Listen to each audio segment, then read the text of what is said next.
Hey, what is going on, everybody? Welcome back to the channel and welcome back to the vlog. Hope you are having a fantastic day.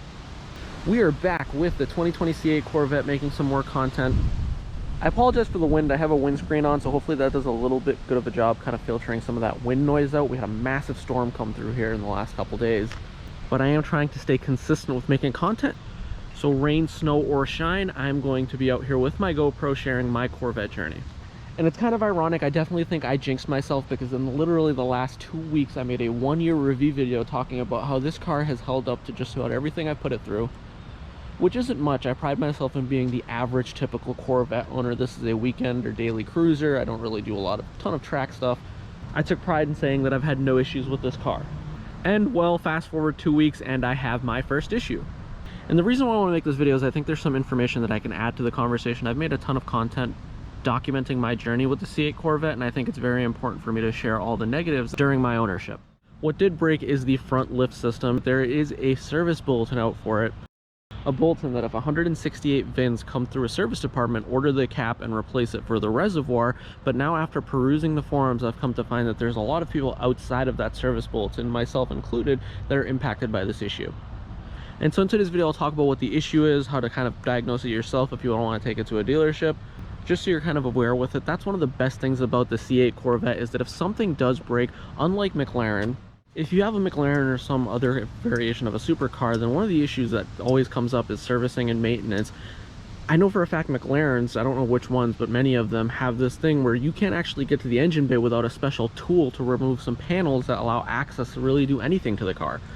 And one of the best things about the C8 Corvette is your ability to be able to look at things, do things on your own, how practical and affordable maintenance and repair can be in or out of warranty. Especially for the people that watch this video years down the line, if this is an issue that kind of stays reoccurring with the C8 generation, at least the early production years.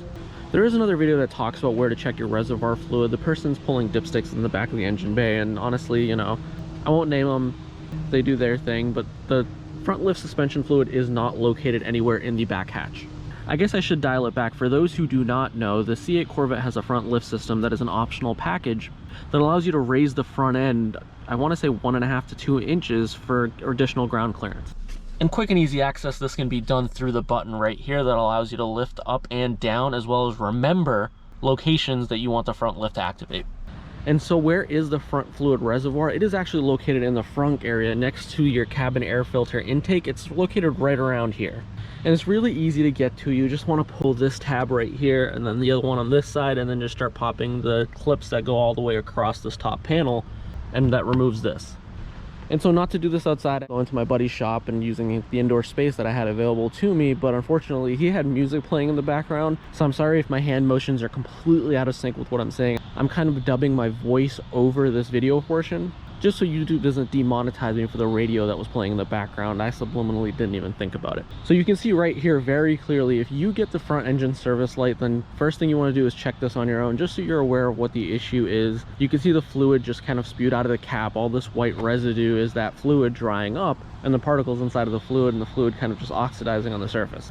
But yeah, so the cap failed, and this cap has a pinhole in it that's supposed to relieve air pressure, and unfortunately some 2020 C8 Corvettes, the cap doesn't relieve pressure as fast as it needs to, so the fluid comes pouring out of the rubber seal on the outer edge.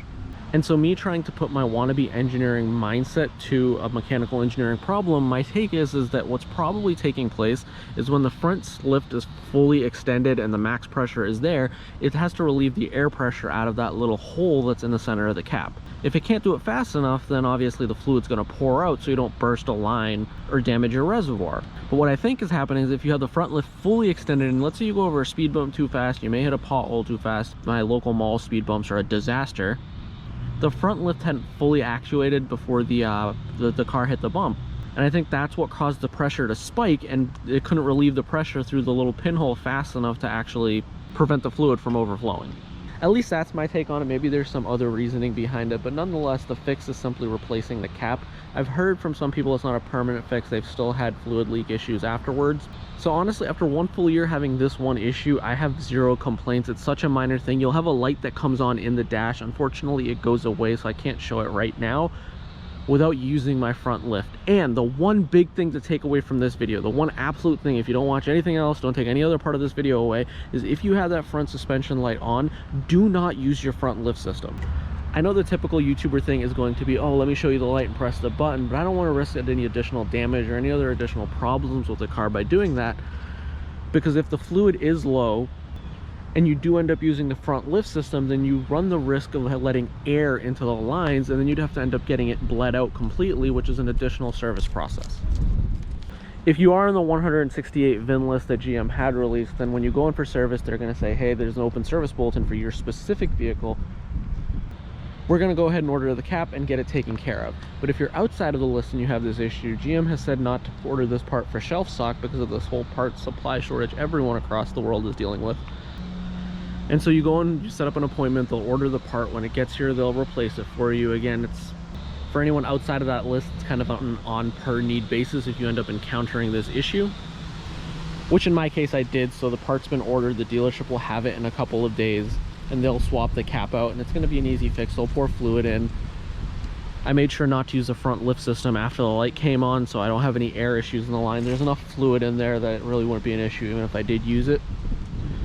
But I don't want to take the additional risk, and neither should you. And so outside of warranty, a couple years down the line, if you run into this video or this issue, the cap right now is a $65 cap. So really not too bad. I mean, if this was another branded supercar, then you're going to look at that cap part being in the hundreds of dollars, if not more. And as you can see, it's very easy to do this yourself out of warranty in the future if you ever needed to. So not a super exciting video, but again, an informative one. I like to keep my subscribers and viewers as informed around the vehicle as I can, because it's all about my ownership experience that I'm trying to document for both myself in the future and hopefully for other people to find helpful. And so if you enjoyed this video, make sure to give it a big old thumbs up. If you have not already, definitely hit that subscribe button. And if you wouldn't mind, leave a comment down below. I love hearing from everybody. I love talking with everybody and engaging with everybody that loves Corvette. And just like that, until the very next video, I look forward to seeing every one of you in the comment section down below.